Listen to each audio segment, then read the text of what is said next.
So this month there is absolutely no superhero movie in theaters.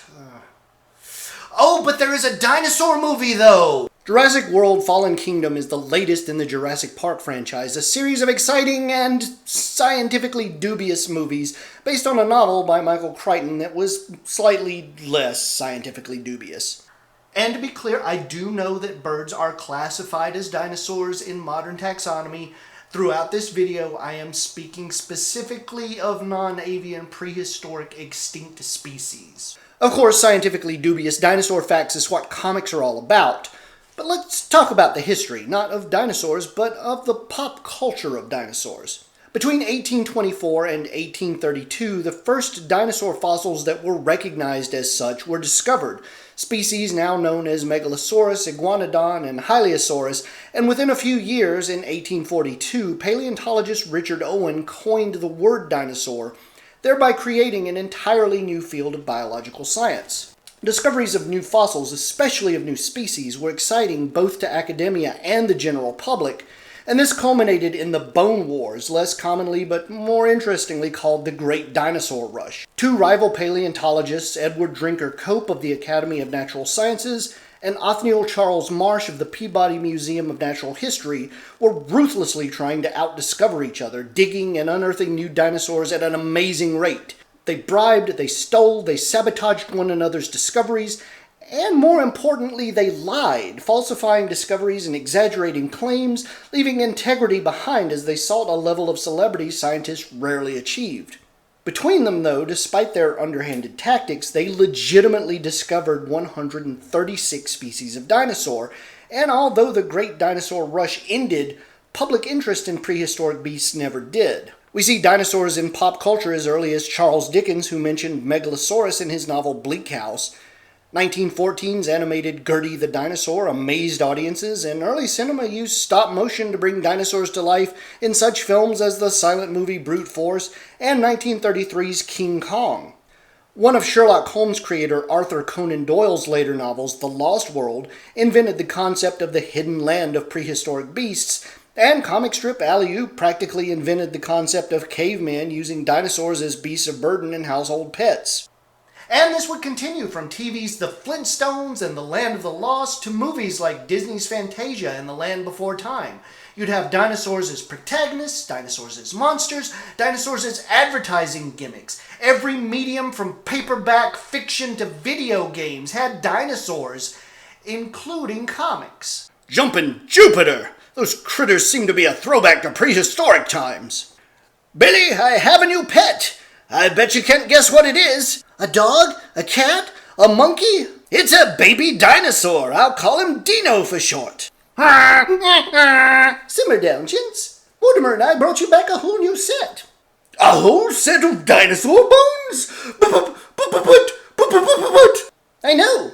They were easier to carry this way. Through the Golden and Silver Ages, nearly every character with any staying power had to have a dinosaur encounter. Batman, sure. Superman, obviously. Donald Duck, because why not?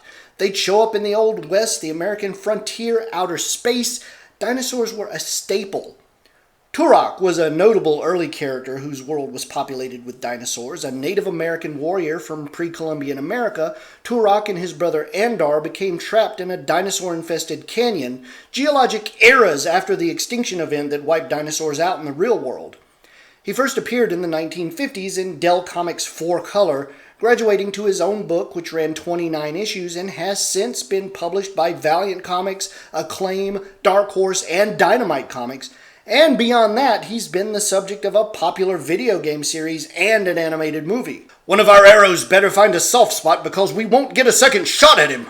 But he wasn't the only comics mainstay stranded in a prehistoric lost world. Dell also gave us KONA, Monarch of Monster Isle, who lives on an island in the South Pacific full of giant beasts.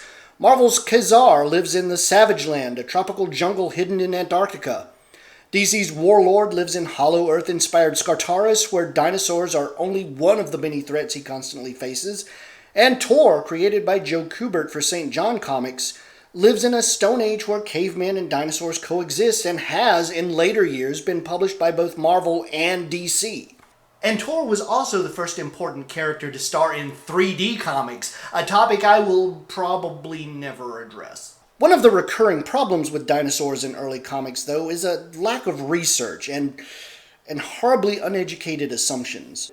Robert Kanigher's series, The War That Time Forgot, involved soldiers stranded on a mysterious dinosaur island in the middle of World War II. And Kanigher's research was not merely lackluster, such as his gross overestimation of the size of pterosaurs, but he seemed at times to think dinosaur simply meant really big thing. Giant crabs and large spiders were dubbed dinosaurs as easily as tyrannosaurs and sauropods. Regardless, War That Time Forgot was an excellent strip, and eventually every oddball in DC's huge stable of war heroes, from Sergeant Rock to G.I. Robot, had a turn landing on the island and evading Triceratops while chasing Nazis. DC's use of dinosaurs didn't end there. In fact, one of the most recurring features of the Batcave is this dinosaur trophy. And by the 80s, the indie comics industry would embrace dinosaurs with Cadillacs and Dinosaurs, aka Xenozoic Tales, and Dinosaurs for Hire. But the big player in the dinosaur game in post-Silver Age years is Marvel. In fact, Marvel has a long love affair with dinos. Devil Dinosaur, created by Jack Kirby, is a highly intelligent, blood-red T-Rex who palled around in a parallel universe with the hairy hominid Moon Boy. The X-Men frequently ran afoul of Sauron, a criminal scientist mutated into a human pteranodon. The Runaways are accompanied by a velociraptor, Old Lace. And lest we not forget the most important supervillain of our time, Stegron the Dinosaur Man. Welcome, KA-ZAR. Spider-Man. Stegron has been expecting you. Vincent Stegron was a scientist studying dinosaurs from the Savage Land on behest of S.H.I.E.L.D., but because it's comic book science and because he was working with Curt Connors, aka the Lizard, and by the comic book law of last names dictating destiny, Stegron turned himself into a human Stegosaurus hybrid, obsessed with animating dinosaur fossils and using them to conquer the world. As you do. So from two boneheaded bone chasers in the real-world 1840s, to a pathological paleontologist in the Marvel Universe, to John Hammond, who never stopped to think about if he should, dinosaur science is the maddest science, and that is Jurassic World's Golden Age influence.